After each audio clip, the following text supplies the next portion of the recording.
गेले काही दिवस बारामतीची पोटनिवडणूक लढवणार असं जाहीर केलेले लक्ष्मण हाके आज मात्र ही निवडणूक लढवण्यापासून मागं फिरलेले आहेत। सहानुभूती जी सुनेत्रा पवारांना अपेक्षित आहे त्यासाठी आपण ही निवडणूक लढवण्यापासून माघार घेतो आहोत असं लक्ष्मण हाकेंचं म्हणणं आहे। बरोबर सर?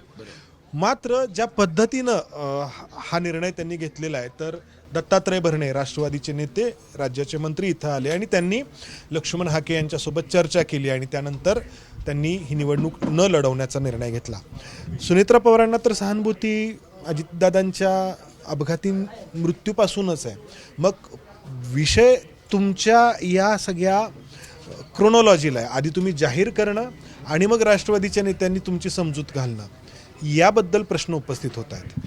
कसले प्रश्न उपस्थित होत आहेत की सहानुभूती जर तुम्ही म्हणताय की या सहानुभूतीसाठी तुम्ही ही निवडणूक न लढवण्याचा निर्णय घेतलाय, सुनेत्रा वहिनींकडे बघून ही निवडणूक न लढवण्याचा निर्णय घेतलाय, तर सुनेत्रा वहिनी तर उपमुख्यमंत्री अजितदादांच्या मृत्यूनंतर तिसऱ्या दिवशीच बनलेले आहेत। निवडणूक जाहीर होऊन काही दिवस झालेले आहेत। मग त्यावेळी तुम्हाला ही सहानुभूती नाही का जाणवली? सहानुभूती जाणवली ना।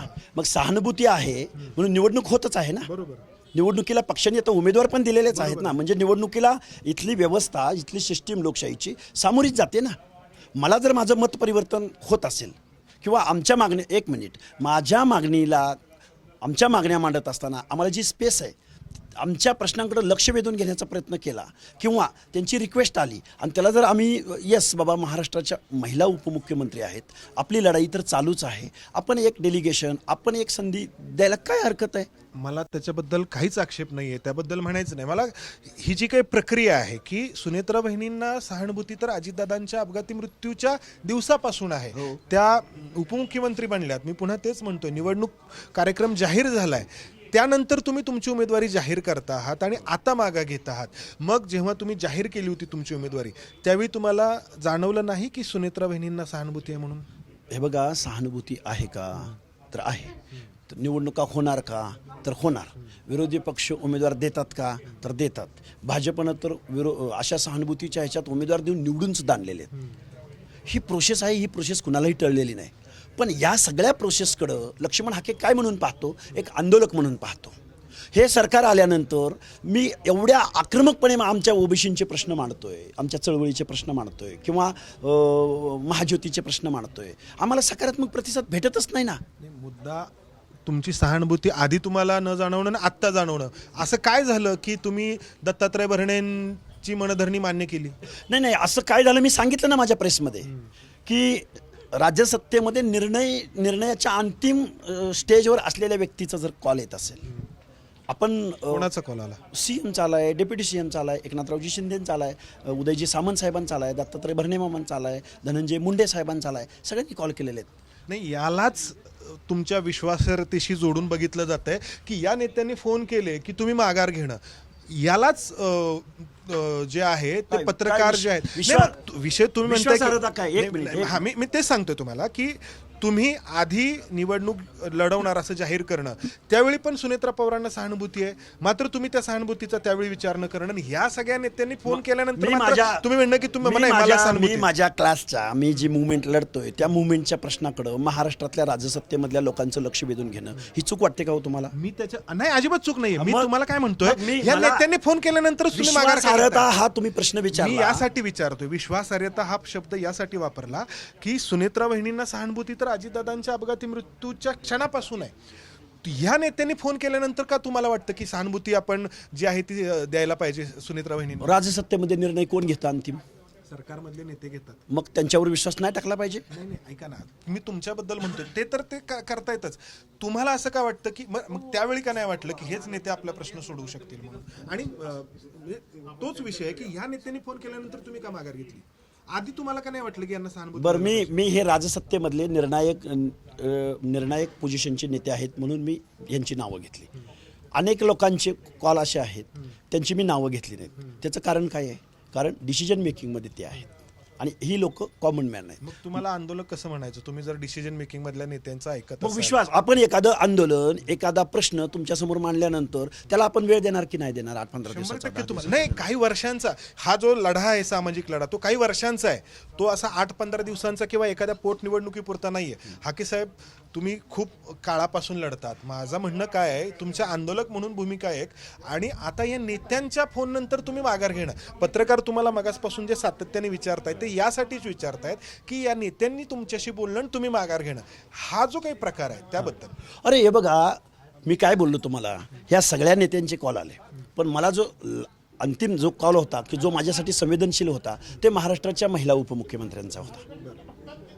हा माझ्यासाठी मला म्हणून गेला की नाही, येस, आपल्याला ह्यांचा जर कॉल येत असेल, अरे महिला आहे, महाराष्ट्राच्या कुठल्याही व्यवस्थेची अर्धी लोकसंख्या आहे, मग अर्ध्या ठीक आहे, आता आपण हा एक प्रश्न आता सोडून देऊ. तुम्ही उत्तर दिलं, प्रेक्षकांना पटलं का नाही प्रेक्षक ठरलं. मुद्दा असा आहे की तुम्ही बारामतीमध्ये गेल्या काही काळापासून सातत्याने येत आहे. अजित पवारांच्या हयातीमध्ये देखील तुम्ही अजित पवारांच्या बद्दल बरंच काही बोलला होता. आता ते झालं, म्हणजे आता ते नाही येत हयात, त्यामुळं त्या, पण बारामतीच्या विकासाबद्दल पण तुम्ही बोलला होता. तर मग चला मी आता दाखवतो तुम्हाला, काय चला दाखवतो, साठेनगरमध्ये दाखवतो, अमराईमध्ये दाखवतो, बारामतीचा काय घटना विकास नाही घडल्या. झालेला. अरे एका बाजूला असमतोल झालाय, एका बाजूला भिगवण रोडला गेलात तर बारामती शहर हे कॅनडा शहरासारखं, कॅनडा देशामधल्या शहरासारखं दिसतं. पण ज्यावेळी या स्लम्समध्ये जातो किंवा जिरायती भागामध्ये जातो, डेझर्ट म्हणजे जिथं दुष्काळी सदृश परिस्थिती आहे, पिण्याच्या पाण्याचा प्रश्न सुटलेला नाही.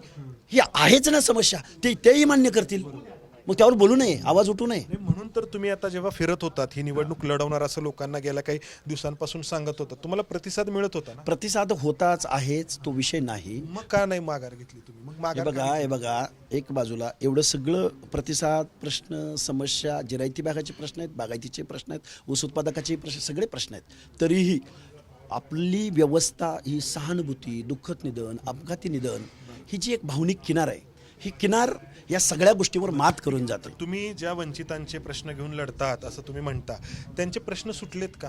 एकही सुटलेला नाही. मग कसं काय तुम्ही ऐकता? बरं, आता बघा, सुनेत्रा पवार आणि त्यांची पोटनिवडणूक आपण एका मिनिटासाठी बाजूला ठेवू की अजितदादांच्या दुर्दैवी निधनानंतर होते ते.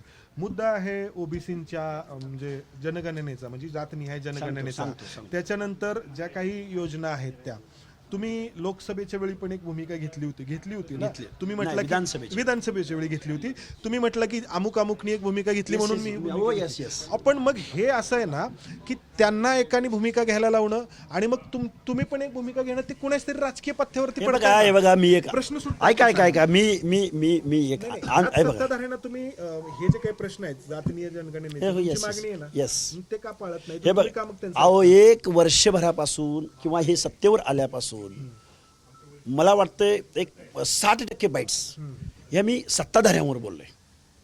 सांगतो ना, लोकल बॉडीजमधलं रिझर्वेशन ओबीसीचं संपलेलं आहे.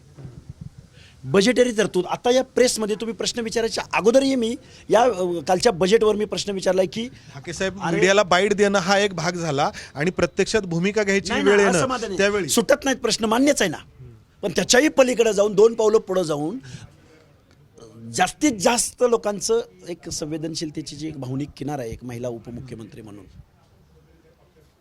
ती आहेच. नाही आहे. मी काय म्हटलं होतं, सुनेत्रा वहिनींचा एक प्रश्न एका मिनिटासाठी बदल. तुमची ही भूमिका कोणाच्या तरी राजकीय पथ्यावरती पडत आली आहे का विधानसभेपासून? वाटतं तुम्हाला राजकीय पत्त्यावर कोणाच्या आंदोलकांच्या भूमिका, शेतकरी आंदोलकांच्या भूमिका, चळवळीतल्या आंदोलकांच्या भूमिका, रिपब्लिकन चळवळीतल्या नेत्यांच्या भूमिका, ह्या राजकीय ते इनकॅश करण्याचा प्रयत्न करतातच. विषय कुठं असतो की त्या लोकांचे प्रश्न सुटणं. प्रश्न सुटले तर ते सॅटिस्फाईड होतात, नाही सुटले पुन्हा आंदोलन. राजकीय पथ्यावरती पडते का तुमची भूमिका कोणाच्या तरी राजकीय पथ्यावरती? कोणाचे राजकीय, बघा, राजकीय पथ्य वगैरे मी ते अनालिसिस करत नाही. एका महिला उपमुख्यमंत्र्याचा मला कॉल आहे. या पोटनिवडणुकीचं नाही म्हणत मी, तुम्ही विधानसभेच्या वेळी जी भूमिका घेतली ती भूमिका ही कोणाच्या तरी राजकीय पथ्यावरती पडली का? कुणाच्या पत्त्यावर पडली का नाही पडली ते राजकीय विश्लेषण करतील, पण माझे प्रश्न सुटलेले नाहीत. आम्ही नाराज आहोत. आम्ही चळवळीतल्या पवारांचा प्रचार करणार का तुम्ही आता? हे बघा, हे ठरवू आपण. मी आज अर्ज भरत नाहीये तुम्ही, तर तुम्ही जे आहे ते सातत्याने जे मनोज जरांगे आहेत त्यांच्यावरती टीका करतात, ते तुमच्यावरती टीका करतात. याच्यातून ध्रुवीकरण होतं महाराष्ट्रामध्ये, मराठा विरुद्ध ओबीसी असा वाद निर्माण होतो. आता होतो की केला जातो हा प्रश्न आहे, आणि याच्यातून कोणाची तरी राजकीय पोळी भाजली जाते आणि समाजामध्ये विखार पेरला जातो. लक्ष्मण हाकेनं पहिल्यांदा एक ॲक्शन केली असं मला एक उदाहरण सांगा. ज्यावेळी ओबीसी मधून आरक्षण मनोज जरांगेंनी मागितलं, त्यावेळी ओबीसी मधून जर तुम्ही आरक्षण घेतलं तर ओबीसी संपणार आहे. मूळ ज्यांच्या बाबतीत सोशल डिस्क्रिमिनेशन झालं तो नेस्तनाबूत होणार आहे ही भूमिका मांडली होती आणि त्याची प्रयोगशाळा साताऱ्याची जिल्हा परिषद अध्यक्षपद झालं, त्याची प्रयोगशाळा पिंपरी चिंचवडचं महापौरपद झालं, त्याची प्रयोगशाळा पुण्यामधल्या 42 ओबीसी नगरसेवकांपैकी ओबीसी, आता ओबीसी म्हटलं की मराठा कुणबी यांनी स्पेस मारलेली आहे, ती प्रयोगशाळा झाली ना, ते सिद्ध झालं ना. मग मी माझ्या या क्लासचं रिझर्वेशन किंवा त्यांचं प्रतिनिधित्व टिकलं पाहिजे म्हणून मी बचावात्मक जर आंदोलन पुकारत असेल तर त्याच्यामध्ये कोणालाच हरकत नाही. नाही, ऐका ना, तुम्ही तुमच्या समाजाबद्दल बोलता, मनोज जरांगी त्यांच्या समाजाबद्दल बोलतात, दोघांच्याही समाजाचे प्रश्न सुटत नाहीत, राजकीय फायदा मात्र ज्यांना व्हायचा आहे त्यांना होतो, हा आक्षेप आहे. प्रश्नच नाही ना.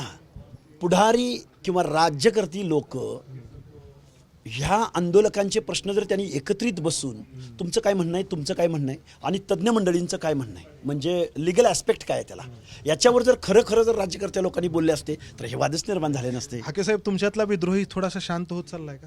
अजिबात नाही. प्रचंड विद्रोही तुम्हाला इथून पुढच्या कालावधीमध्ये दिसेल. ठीक आहे, तर लक्ष्मण हाके ही निवडणूक लढवत नाही आहेत, मात्र आपलं काम पुढं सुरू ठेवेन असं ते म्हणतायत. आपण त्याकडे लक्ष ठेवून असो.